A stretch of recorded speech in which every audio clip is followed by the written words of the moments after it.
How do you feel?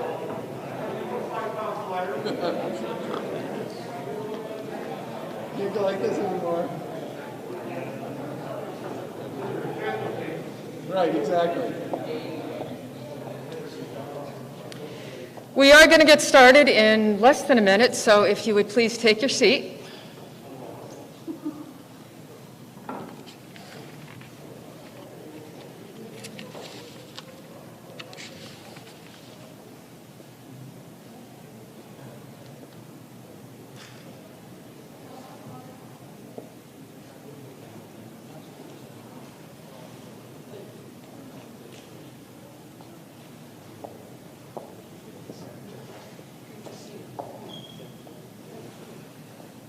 Good morning, everyone, and welcome to the Galvin Middle School. I am Dr. Jennifer Fisher-Mueller, Superintendent of the Canton Public Schools. On behalf of our district, I'm very pleased today to welcome Governor Charlie Baker, Lieutenant Governor Karen Polito, Secretary of Education James Peyser, Commissioner of Elementary and Secondary Education Jeffrey Riley, Senator Walter Timilty, and Boston After School and Beyond President and Executive Director Chris Smith. We are also joined today by Canton School Committee Chair, Ms. Christiane Miranda, Vice Chair, Nicola Gallagher, Committee Member, Ms. Kendall O'Halloran, and Committee Member, Mr. Chuck Ray. I'd like also to recognize the Galvin Middle School Principal, Ms. Sarah Shannon, for hosting us. It's an understatement to say that this past year was a challenge for our students, their families, our administrators, faculty, and staff. Every individual has been affected differently by the pandemic, including our students. We are incredibly proud of their perseverance this year through the many changes that took place in our schools and affected every facet of their traditional school year, including the physical classrooms, schedules, extracurriculars, and most meaningfully, deep connections with teachers and fellow students. Though we are fortunate to have all of our pre-K to 12 students back to in-person learning, we know that our students have experienced many learning challenges, resulting in various academic and social-emotional stumbling blocks. It's our responsibility to continue to address these student needs through the end of the school year and into the summer. Each year, the Canton Public Schools is proud to offer a variety of summer programs. This year, we are developing new programs that will supplement and enhance our traditional offerings and will support the added needs of students and their families. These programs have been designed with a tiered approach and are based on the unique developmental needs of students across the grades. These opportunities will not only provide academic enrichment, but will devote time to creative experiences that promote social emotional development, connectedness with peers, and offer flexibility to meet the diverse needs of students. These new summer learning programs will be supported by an after-school and out-of-school time grant. I would like to express my appreciation to Commissioner Riley and the Baker-Polito administration for making available the grant funding and recognizing the continued value of summer programs, which have become even more important following a historic and trying year. Our summer programming would not be possible without our Director of Teaching and Learning, Deborah Rooney, all of our principals, and of course, our wonderful educators. They have all shown incredible resilience this year, and we are grateful today and every day for their commitment to excellence and equity and their unwavering dedication to our students. In closing, I'd like to once again thank Governor Baker, Lieutenant Governor Polito, Secretary Peyser, and Commissioner Riley for joining us this morning and for their continued support of our schools. And now I would like to introduce Governor Baker.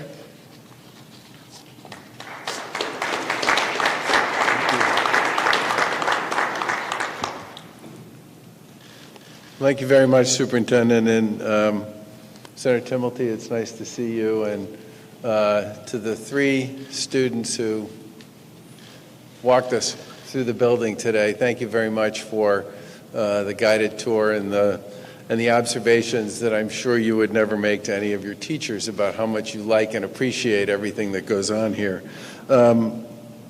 I also want to thank the Galvin Middle School for hosting one member of our administration for the third time. That would be Lieutenant Governor Karen Polito.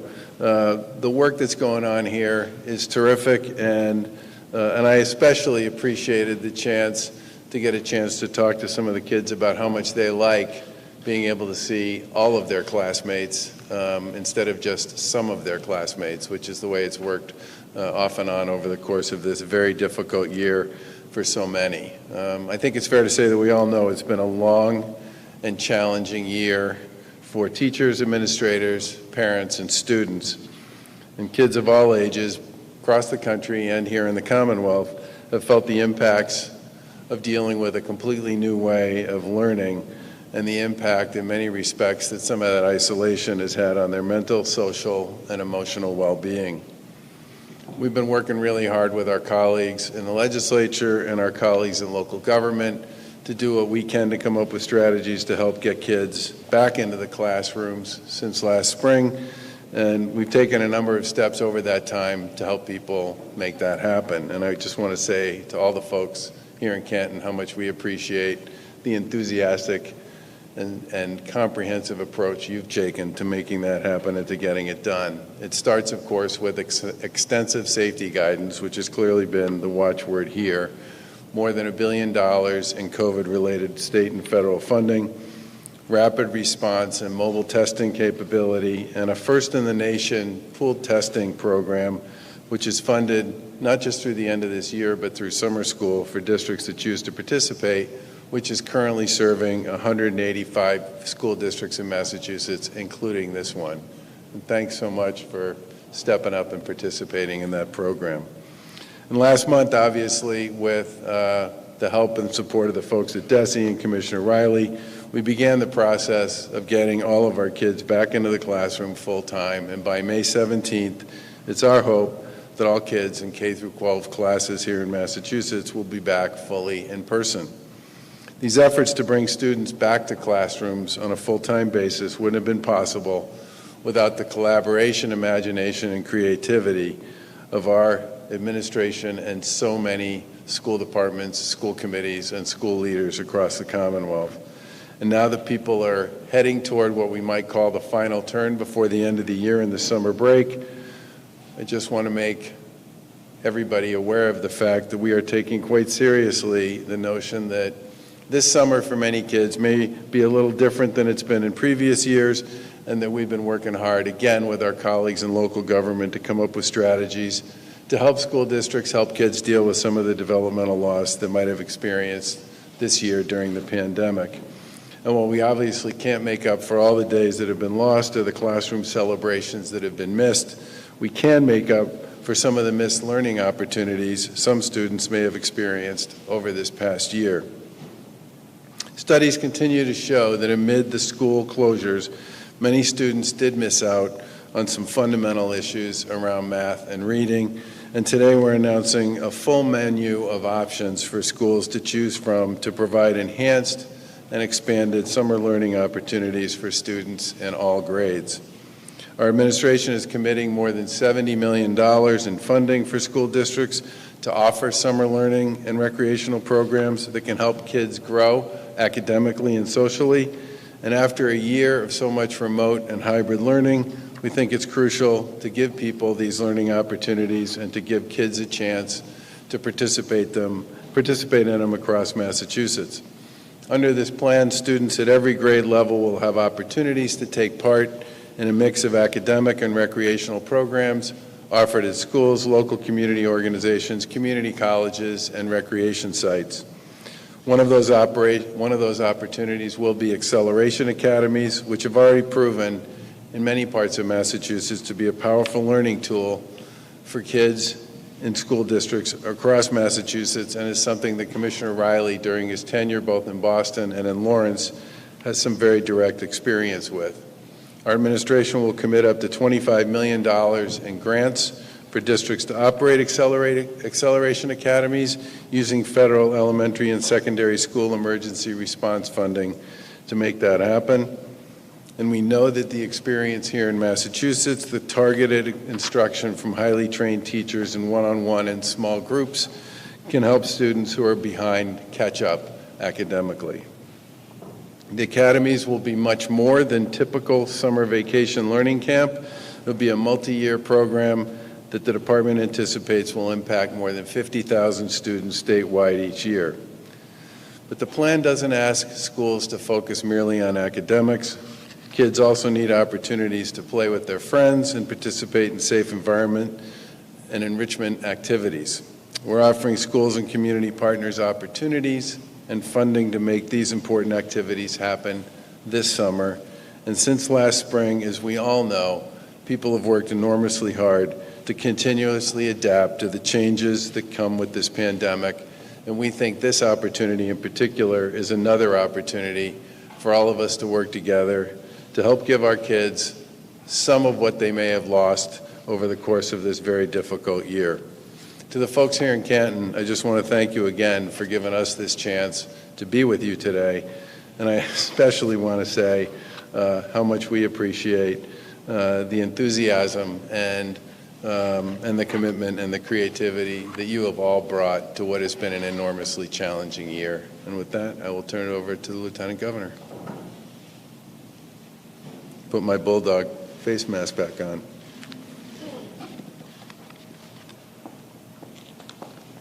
Good morning, everyone. It is great to be here in Canton and really great to be back here at the Galvin Middle School today. This is an important day for our administration to spotlight the work that you've been doing here and what you're about to do this summer so that it serves as an inspiration and sort of an example to other communities and school districts to follow. Let me just first start by thanking the Superintendent Fuller as well as your administration here at the school and across your school district for your incredible work over the course of this past year. It has been a year marked with many challenges, uncertainty, and you've been able to adapt and figure your way through to get these kids back into school, a place that they love so much, and to help the students and families have a great experience during these most difficult times. So thank you all for your service, your sacrifices, and your perseverance. We really appreciate it all. I also want to acknowledge Senator Timilty. Obviously, you're up next on the budget. Make sure that these school districts continue to get the funding that they need to do their work. And I want to give a big shout out to Commissioner Riley, who doesn't always get a lot of thanks and appreciation, but an amazing leader during the course of this past year, trying to solve problems that have never had to be solved before. And the heart of every conversation we've had, his focus has been getting these kids back into school to have the experiences that are so important to them, their families, and to you. Thank you, Commissioner Riley, for your leadership. I know you're going to hear from Chris Smith as well, talk about how they have had success in after-school and summer programs. And you shared with me earlier this phrase about stealth learning, which I loved, because that's what you get here at the Galvin Middle School. I want to also acknowledge a friend of ours, Anisha Chakrabarti, who is one of yours. She shared with me earlier today that she gave her first speech on this stage when she was graduating from this school, and that speech inspired her service in government. And we are so pleased to have her talent as part of our communications team in the executive office. But that's what you've been able to do over the course of your adapting to many changes in how we educate our kids. I've had the last time visiting here in STEM Week in 2019. Now, I have to admit, coming into the school today, I didn't quite recognize it, because during STEM Week, you transformed every classroom, every corridor, every space that was within view into a learning mecca. And it was fun. So when we talk about stealth learning, you get that. You figure out how to reach kids where they are, make sure they get the access to the curriculum and the fundamentals, but they're learning stuff that they don't even know that they're learning. In STEM Week, you fully displayed your abilities there around encouraging kids to work as a team, collaborating, being respectful of different points of view and ideas. and really challenging their problem-solving abilities, starting in 6th grade and building on that through 6th, 7th, and 8th grade, setting up a foundation for them to be able to build on moving into your high school and the offerings that you have there. I understand that you are now being selected as one of 4 schools in the Commonwealth to take I2 Learning, which is usually a week-long event, and have it as a year-long opportunity for your school, and reaching further into the Project Lead the Way opportunities, always wanting to do more to bring STEM education into your school. So thank you for your commitment there and for serving as an inspiration to other school districts and showing them the how-to, helping educators access training programs and the how to adapt to experiential learning in your classrooms. And then, of course, building on that in your summer months ahead. So just a congratulations on receiving the $50,000 grant to incorporate more STEM learning, and also this summer taking advantage of this grant program to offer enriching programs over the course of the weeks when kids do want to have fun and they want to see their friends, and at the same time you'll be able to assess what gaps exist and close those gaps so they clearly hit the ground running, charging forward this next school year with additional learning that's very much needed as part of setting them up for a successful future. I understand you already have 180 kids signed up for the summer program, so that list is going to grow because you will make it a fun experience and a really, really important experience for our school districts across our Commonwealth. So just thank you. As a mother of 2 teenagers, I saw the challenges associated with virtual and remote learning, the social challenges, the emotional challenges, and the academic challenges. And I care deeply, not only for my 2 kids and their future, I care about your kids and the kids across this Commonwealth and making sure they have access to this opportunity. We close those achievement gaps. They have the skills that they need to be able to develop a pathway to the jobs and careers that are so special and so important in our economy in their future. So just keep doing what you're doing. We are big fans of yours, and we applaud your efforts today as we spotlight your continued successes. Keep going. Congratulations, and thank you. It is now my pleasure to turn the program over to Secretary Peyser, and who we appreciate his strong leadership over the course of this year.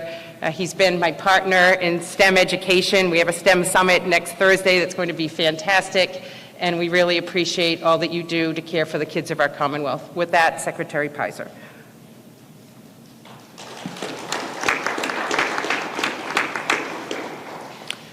Thank you, Lieutenant Governor. Thank you for your STEM partnership and STEM leadership. I was here with Lieutenant Governor in 2019, the last in-person STEM week that we had. We will have another one this year, I'm quite sure. And I just want to underline the amazing work that was being done in this school by students and educators, and the enthusiasm and engagement that they showed, and all of which hopefully is now returning to the daily life of students and teachers and families across Canton, and hopefully as well across the Commonwealth. I am a little jealous. I've only been to the Galvin twice, so I may sneak in next week just to get my 3rd visit, but it's great to be here. And as already been said, there's no doubt that this has been a challenging and, quite frankly, tough school year for students, educators, and families. And although teachers have often made heroic efforts to engage their students in meaningful and effective remote and hybrid learning, the reality is that in too many of these cases, educational progress has been slowed, and sometimes slowed significantly. At one level, the logistics of online classes have tended to reduce the number of hours that children have available to actively be involved in their learning. Sometimes compounding the problem was an over-reliance on independent study, or as is sometimes called, asynchronous learning, which in some classes reduced teacher-student interactions even further. And for those students with inconsistent use of a working computer, uneven internet access, or inadequate home workspace, these challenges often meant they were effectively shut out of school for hours or even days at a time. And we know that in the process, far too many students missed far too many hours and days of school, and some even dropped out. Of course, learning loss is only part of the problem. For those students who have been away from their classrooms for most of the school year, the loss of personal, in-person interaction with their friends, with classmates and caring adults has weakened relationships, undermined social emotional development, and in some cases exacerbated issues of mental health. Bringing all students back into the classrooms with their peers and teachers is, of course, the first step towards recovery. But given how few weeks remain in the school year, it's clear that we will need a sustained effort, starting this summer, to offer as many children as possible extra opportunities for learning, as well as providing educators with tools and resources to accelerate learning during the regular school year and school day and school year. As important as this summer will be to jump-starting educational recovery, we must all embrace the reality that this will not be a one-and-done project, nor will it be a challenge that we can fully resolve even during the next school year. The legacy of COVID is likely to be felt for several years to come, both in terms of its impact on individual children and on our public education system as a whole. What we are announcing today is a set of initiatives to support and complement local efforts to ensure that children and families have a robust set of summer learning opportunities throughout the Commonwealth and across a range of settings and providers, from early education centers to municipal recreation departments to community-based organizations to camps and, of course, to schools and districts. Our goal is not simply to expand access to summer programs, but to ensure that those programs offer recreational and creative and educational experiences with a rich set of services to students with special needs or mental health challenges. Taken together, we are allocating over $70 million in state and federal funds for expanded and enriched summer programming for young children who are just entering school, all the way up to high school graduates who are preparing for college or to enter the workforce, with a special focus on those children and young adults most impacted by COVID. Among the newer expanded offerings are acceleration academies, which the governor has already talked about, focused on early literacy for younger children and math for middle and high schoolers, in-person district-run summer schools that include enrichment activities, along with additional supports and services related to mental health and other special needs, and Canton is leading the way in this area. Expanded partnerships with summer camps and community-based organizations that offer meaningful, standards-aligned educational services, and we're going to hear from Chris Smith in a minute to talk a little bit more about that. Enriched school readiness curriculum for children who are just entering school for the first time, evidence-based online math programs to accelerate learning for students from grades K through 8, and a hands-on math camp for gifted and talented students. Cohort-based college transition programs for the class of 2021, and access to tuition-free college courses for high school students currently enrolled in early college programs. And finally, opportunities for summer internships and other work-based learning experiences, including mass hire career counseling and training vouchers for this year's graduating seniors who are planning to enter the job market. If fully utilized, these targeted resources should help to provide tens of thousands of students across the Commonwealth with access to a stronger summer of learning and recreation and creativity and with other access to other support services to get them on track for a successful return to school this fall. As I said at the outset, this is not a one-and-done project. We have to sustain our focus at the state and the local level to accelerate student learning and address the lingering social and emotional issues that COVID has caused in order to help all of our children fully recover from this most challenging school year. And with that, I'd like to turn it over to Chris Smith of Boston After School and Beyond.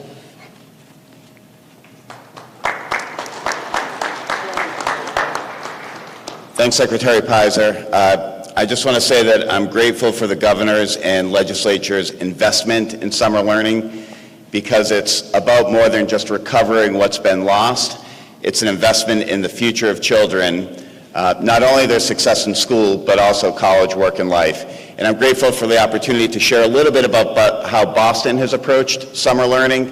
As Lieutenant Governor Polito mentioned, we approach it in a stealth way. We use the entire community as a classroom in recognition that learning doesn't stop at school or at the school year. Learning happens everywhere. And in fact, young people spend 80% of their waking waking hours outside of school.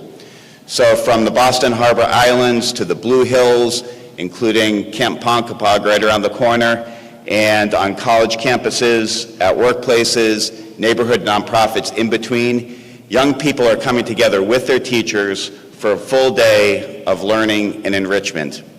And the Lieutenant Governor's point about stealth learning is critical. We start with enrichment because we know young people will show up for what's engaging and fun. And once they're there and are attending regularly, we can make sure learning happens. So if you visit, you'll see youth development staff, teachers, young people working together, and we're tapping the concentration, motivation, engagement, and fun that summer affords us the opportunity to do. And this summer, we're hoping to serve close to 20,000 students through 175 community-based programs and schools. And you'll see that teachers and students are embedded in these community locations, learning for a full day. It's 5 weeks, 150 hours, and we see that the cost per student is actually 2/3 that which it costs to educate a student during the school year. So it's an efficient investment that gets results. It's evident when you visit a program, but it's also evidence-based. Boston was part of a major national longitudinal study on summer learning, the largest of its kind, and it showed that even after one summer, there are statistically significant results in math. After 2 summers, high-attending students outperform their peers in math, ELA, and social-emotional skills.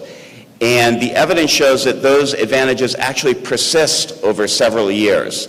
So it's an investment not just in helping young people do better in the next school years, but in subsequent school years. And similarly, last year, the National Academies of Science, Engineering, and Medicine recommended an investment in summer learning and employment because it has benefits not only for students in schools, but also for the health and safety of communities. So the governor's investment today is squarely in line with the research and 10 years of experience in Boston, and I can say that we're really eager to get back to work on summer learning, take advantage of the weather, parks, playgrounds, and an incredibly diverse array of programmatic approaches to engage young people. And we look forward to working with other cities and towns across the Commonwealth to share what we've learned so that we can make summer 2021 the best summer of all for young people. Thanks for having me today, and I'll turn it back to Governor Baker.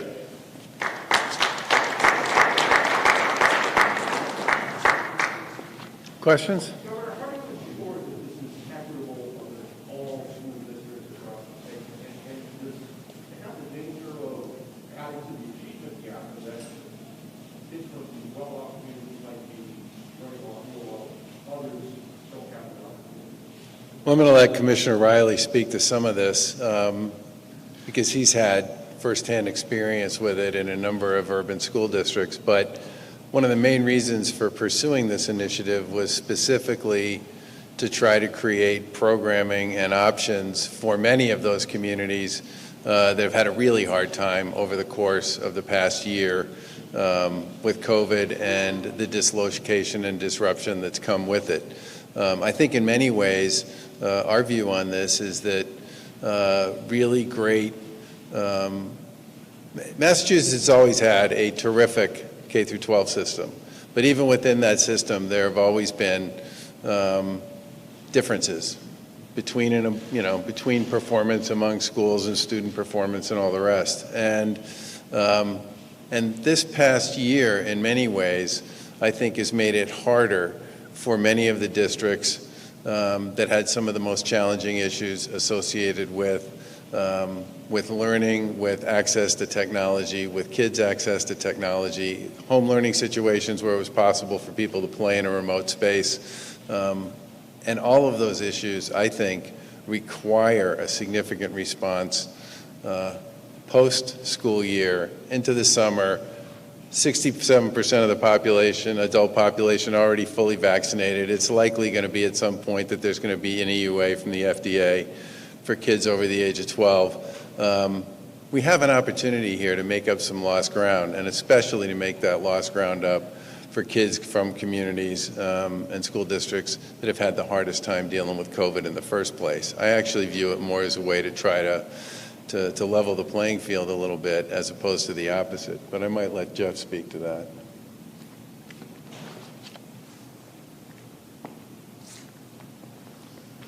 Good morning, everyone. So the program and the dollars we're putting forth today are substantial, and they're available to everyone.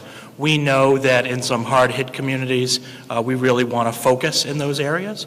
And the good news is that many of these communities already have established partnerships with outside providers, like Chris talked about in Boston After School and Beyond. So whether in Boston it's Thompson Island or the zoo or Hale Reservation, a lot of the tracks have already been laid, and that's not just in Boston but in other areas that have been hard hit by this. The money today allows us to expand on those programs and get even more kids in.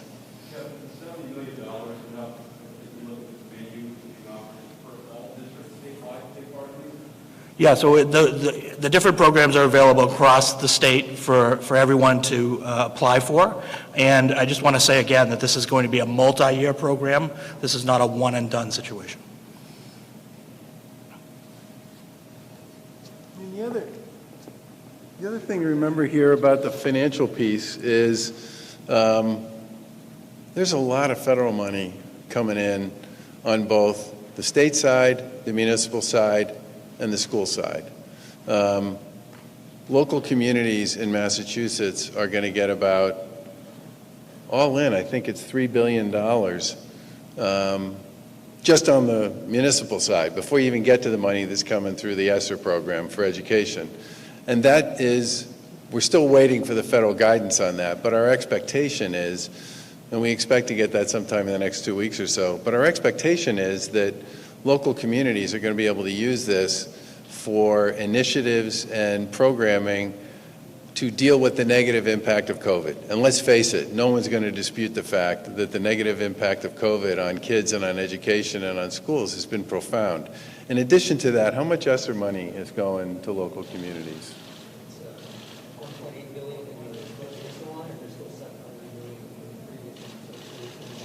It's like,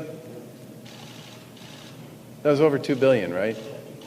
2.6 billion. So you take the 2.6, you add it to the 3, you're starting with quite a base on which to build, and this programming is going to go on top of that. And I think one of the things we're going to try to do here is make sure that we work with our colleagues in local government and in local communities to come up with strategies and programming that works not just this year, but as Jeff and Jim both said, next year. Some of this money we've got 2 or 3 years to spend.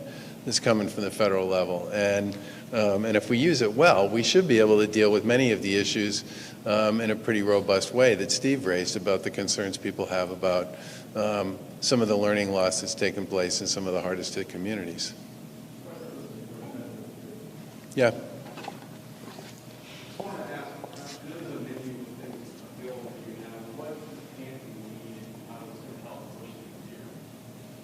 Thank you for the question. What Canton needs are students to participate and outstanding teachers to also sign up and have the opportunity to really try creative, wonderful teaching experiences. The money has been tremendously helpful and gives us the opportunity to do things without the restrictions that we normally have during the regular school year.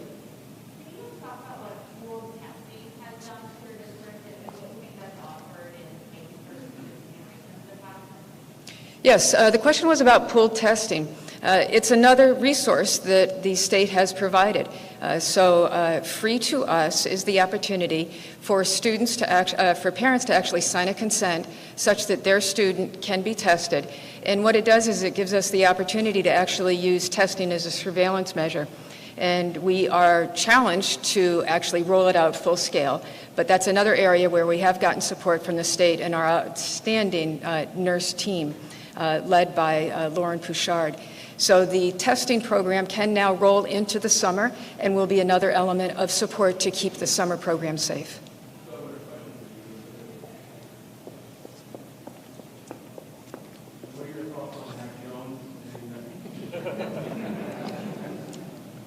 So, like many people in Massachusetts who tuned into the draft after the Bruins game, okay?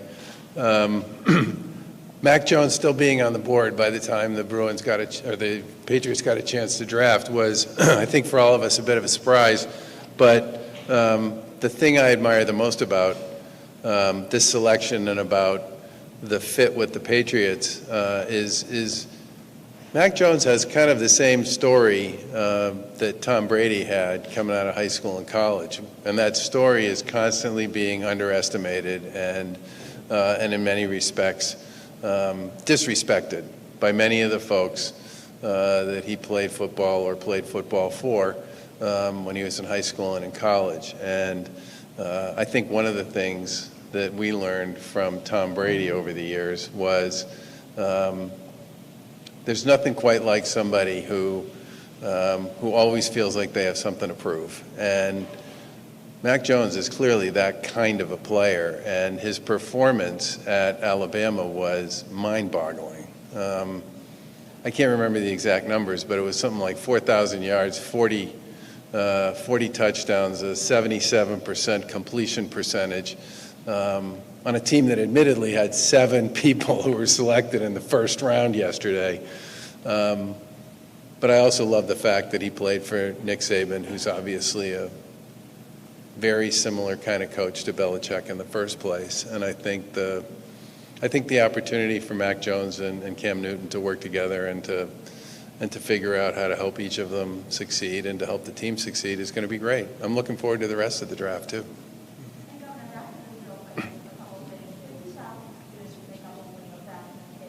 Yeah. Say again.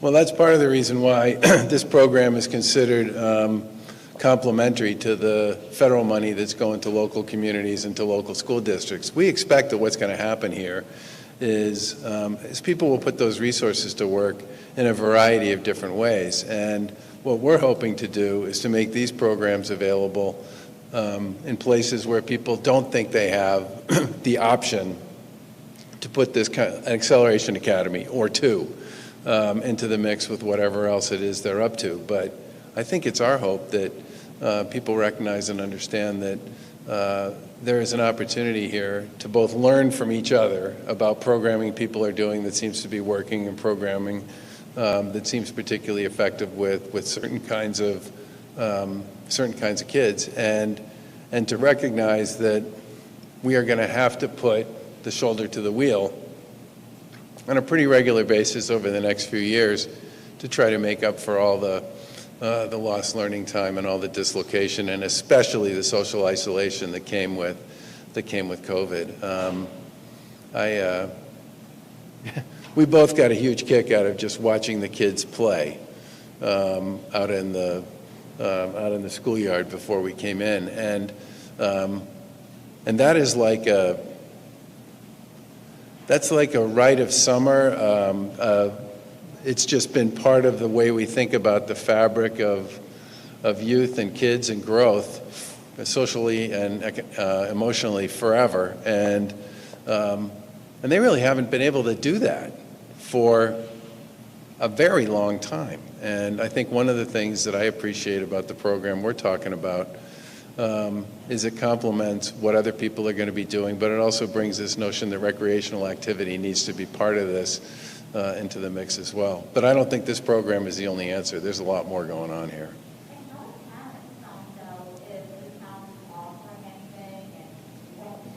That's a good question. Parents finding out about what their towns are up to and how they sign up? Why don't you go ahead and say it into the mic.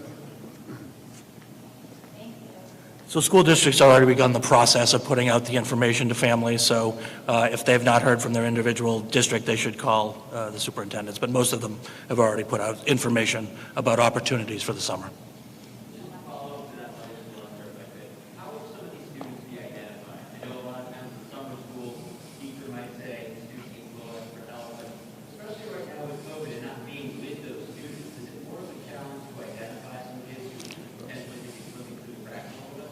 I think schools and teachers in particular have done a good job of identifying kids that have been disengaged or only intermittently engaged and might need additional support.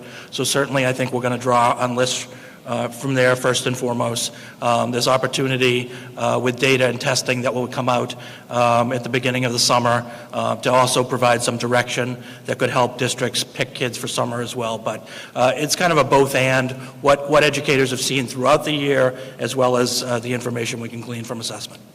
Last question. Governor, can you talk about the mask restrictions we're seeing today and message on keeping your guard up as people who should not wear the mask? I couldn't hear all of that. The mask restrictions Yep. we're seeing today, can you just, any message today for people who maybe are letting their guard down a little bit or choosing not to wear a mask outside? Well, I guess the way we think about this is we've tried to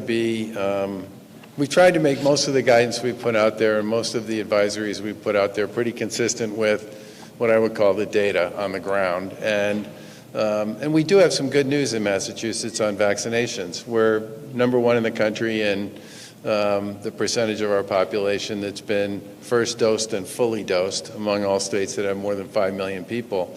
And we're to the point now where 2/3 of our adult population has I think we were one of the only, if not the only states where 2/3 of our adult populations actually had at least one dose.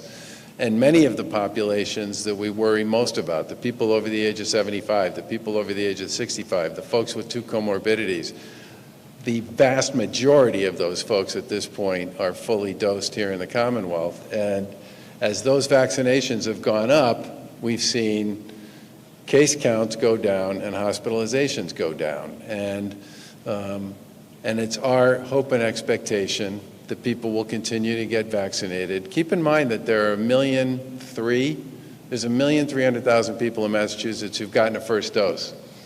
And the likelihood of getting a second dose in Massachusetts is, if you've gotten a first dose, is unbelievably high. I mean, we're north of 99% of the people in Massachusetts who get a first dose get a second dose. So that's almost a sure thing that over the next few weeks, another 1,300,000 are going to get fully vaccinated. And the more progress we make on that, honestly, the safer the Commonwealth becomes for everybody. And in that context, in that environment, our view was, and there's also been a bunch of research that's now been done that shows that indoors is a lot riskier than outdoors. And based on the research and where we are, we felt it was appropriate to basically say, if you can be outside and not be with a whole bunch of people in close quarters for a long period of time, you don't need to wear a mask. And I think what we're trying to do here is to make our guidance consistent with what we see as kind of the facts on the ground at this time in Massachusetts. We do encourage people to continue to get vaccinated. It's safe, it's effective, and it's proven. I mean, at this point, even in Massachusetts, you know, if you go back to before we started vaccinating people in late December, you know, we had thousands and thousands of cases among people over the age of 75. The population most likely, if they get COVID, to end up in the hospital, and the population most likely to pass away because of it. Once that population got to the point where about 70 to 80% of them were vaccinated, we only have a few hundred cases at this point of people over the age of 75, and the number of folks that end up in the hospital who are over that age has dropped dramatically to the point where a lot of the folks, and this is another reason to get vaccinated, most of the folks who are ending up in the hospital at this point in time are under the age of 60, which we have not seen at any point since the start of this pandemic. And that is very much a function of the fact that the vaccines work, and they've worked especially well on those folks in populations where the vast majority have gotten vaccinated, which in many cases are the older folks here in Massachusetts. What challenges remain here in Massachusetts on the vaccination? What's left as far as the challenge? Well, the first thing I would say is we've finally gotten to the point where there's actually a fairly significant number of appointments available. You know, there's a sense out there among a lot of people that unless you get up in the middle of the night and you're willing to work really hard to get an appointment, it's hard to get one. If you go on the state's website, or you go on CVS's website, or you go on Walgreens' website, for the first time in a really long time, you will be able to find appointments. And there are over 800 locations in Massachusetts where you can get vaccinated at this point in time. And while people are going to continue to do a lot of those second doses on those 1,300,000 people who've been first dosed, there are first dose appointments available, and I hope people sign up, because that in many respects is the most important thing. We need to maintain our momentum on that. I think the second thing is, as we continue to review the data on a county-by-county basis and across populations and look at it geographically, we'll probably make some decisions to try to put more of our resources on the vaccination front in those places where we think we have the greatest need. And we've started to do that. We've started to put pop-ups in certain communities that have been hard hit, where we want to give people an opportunity to get vaccinated in a place that's more convenient to them. There are pop-ups as grocery stores, community health centers, senior centers, senior housing locations, churches. I mean, the goal here will be to sort of spread the thing out, especially in some of those communities that have been hardest hit, to make it easier for people to get vaccinated, and then to chase the folks who are, unable to get to a site. So you're going to end up seeing a lot more work around with our local colleagues around vaccinating homebound folks and people who can't get out. And the goal here is literally just continue to work this until we get to the point where basically everybody who wanted to get a shot has got one and had access to one. We've been knocking on doors in many of the hardest hit communities at this point in multiple languages. We've knocked on thousands of doors.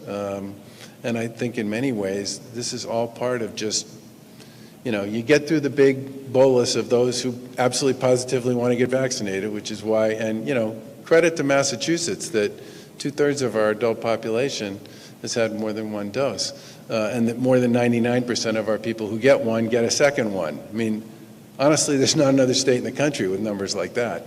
And I think the goal here has to be make sure that we adjust as this becomes a more targeted effort, I guess is what I would say, as larger and larger percentages of the general population have been vaccinated. I believe the Canton School Committee has been looking into possibilities for graduating seniors, what activities they can participate in. Do you have any thoughts on the possibility of large-scale vaccinations being made available to older teens? And related to that, when do you think students might be able to stop wearing masks?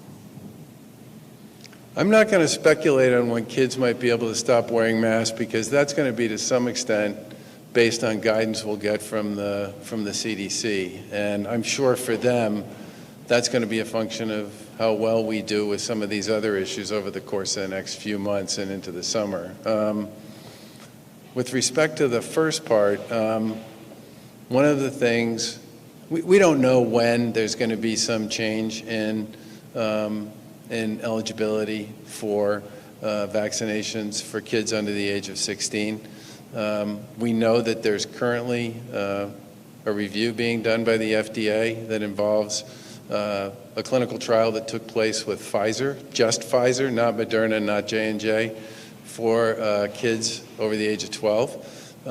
We expect at some point we'll hear from the FDA and what the results of that are. Pardon me? We got 800 sites. I'm sure in Massachusetts, the last time we looked at this, 90% of the population was within 5 miles of a place where you could get vaccinated.